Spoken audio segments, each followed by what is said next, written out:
Selamat siang.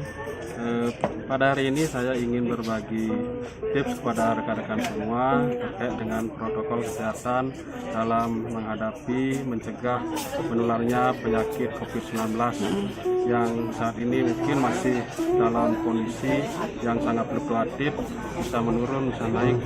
Pada hari ini saya ingin menyampaikan kepada rekan-rekan, teman-teman, sahabat semua, keluarga, sanak saudara semua, bahwa kalau kita ingin terhindar dari penyakit COVID-19, tentu kita harus mentaati dan disiplin diri dalam melaksanakan protokol kesehatan tersebut.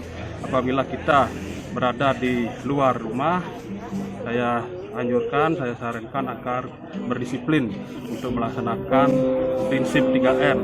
Yang pertama adalah memakai masker, kemudian yang kedua menjaga jarak dan mencuci tangan. Dan kami menganjurkan agar sangat dihindari untuk berkerumun dengan banyak orang. Itu adalah hal-hal yang perlu kita lakukan bagaimana mengurangi penularan daripada COVID-19 ini.